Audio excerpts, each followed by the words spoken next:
Hi everybody, and welcome to Money Man and Money Boy Show. We've got Ollie Keohane in the studio today. Ollie, how's it going? Good, thanks. How you doing? Living the dream. No electricity, no alcohol, and no cigarettes. So how could it get any better? Amazing detox. Yeah. How'd you do last weekend? 1 from 1. You mentioned it in your story on Monday. I told you I got a bit greedy on my 1 from 1. I'd initially called the Hurricanes called the handicap, -1.5. They went up early. Lamapi was on fire, upped it to -4.5. About halfway through the game, could have cashed out when it looked like they were going to, and then I thought, no, I'll keep it in, and then they ended up covering that 2-point spread. And I sort of just threw everything out the window pre-match within the first 10 minutes of the match. And I mean, you've always said, like, you got to be careful with that because there's a natural ebb and flow to a game, so take into account what you actually think is going to happen before rather than what seems enticing. That is one of the difficulties in run betting, is people tend to overreact to a segment of the game. Yeah. So if there's a 5-10 minute spell where the home team, or say the Crusaders, look like they're on the attack and you think it's just going to be one-way traffic, but there are natural ebbs and flows to a game, and it's played over 80 minutes. For sure. And teams do come back, do gain possession. So it's the danger of in-run betting is overreacting. Definitely. I think especially with these New Zealand games is you actually, before 60 minutes, it could go kind of either way. It's usually at around 60 minutes that the momentum seems to shift in the recent games, Yeah. And I mean, I was like putting on that new bet at like 12 minutes into the match. So Yeah. No, always dangerous. live and we learn. So you got a bit greedy. A little bit. And how are you finding this week's games? What are you thinking? I think that the Crusaders, they're hosting the Hurricanes. I think they've been favoured by a bit too much. Favoured by 11.5 points. 11.5. I think it'll be 9 or 10 point win potentially to the Crusaders, maybe even just a try. So I think I might be taking the Canes at plus 11.5. Yeah.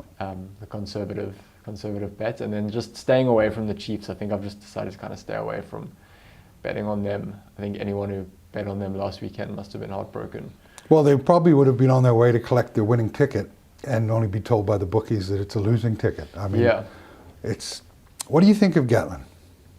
I don't know. It's interesting. I mean, he's obviously with the Lions next year, came in just for this year, then he's going back to the Chiefs after that. But it's, I mean, it started badly and just ended up like, it seems like it's spiraling results-wise, but aside from last weekend's game, they've looked like on the verge of winning the whole time. It's been tight games. You think, they'll sort of scrap it out. But then at the end of the day, they've lost.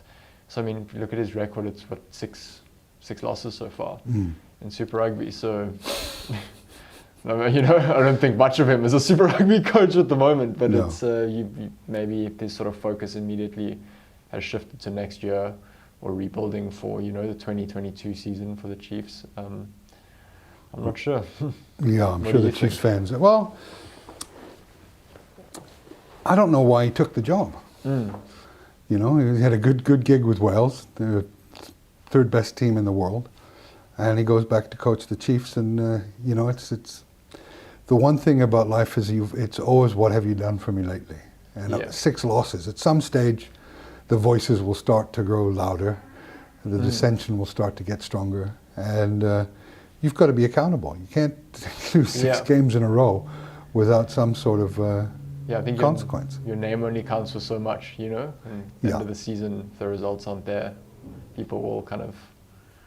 Well, it's going to... If Foster stumbles out of the gate with New Zealand, what are they going to do? Put Gatlin in?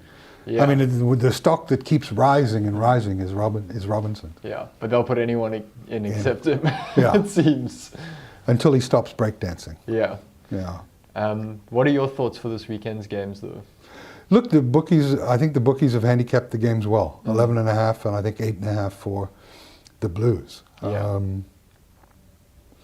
The Chiefs, again, it's just one of those teams that put the derbies, New Zealand derbies have been close, so 8.5 to me and 11.5 seem a bit high. Yeah. I would probably agree with you on I agree with you on the 11.5. I think it's a little too high for the Crusaders, especially with the games that they've been playing lately, against the Blues and whatnot. So I like the Hurricanes at plus 11.5, and the Chiefs Blues I won't touch. You know. You're going to be up at 20-6 watching that? Or? No, no. Yeah. I'll record it and watch it later. But no. Okay, no. so we're sort of in agreement about the match which we'll be betting on. Yeah, we are. Saturday. We are in agreement I about think that. with the Blues as well, I mean, like the teams are only going to get announced tomorrow because it's a Sunday match, and the Blues were missing a few key players when they played the Crusaders. Not the Crusaders. Yeah, when they played the Crusaders 2 weekends ago. Mm-hmm. And we'll have to see if those guys are back as well, you know, and what the Chiefs team looks like, because a few players do make a big difference to the game. Yeah, and some people say to me, can I get my picks out on Thursday? The reality is you can't get your picks out on Thursday if you don't know what the team is. That's not responsible gambling. Not at all. You know, you've got to know what teams are out there and make your selection from there. So I'll write my predictions for the games, and I think this year now I lost my rugby game last weekend, so I'm 12 and 3. Yeah, you're allowed to have a loss every now and again. I am, yeah. But should be an interesting game. Are you taking any of the Australian stuff? I mean, that stuff's been turgid. Did you see Richard Kahui starting for the Force, the ex-All Black winger, 35 now? I think they're being captained by Jeremy Thrush, ex-All Black lock. Wow.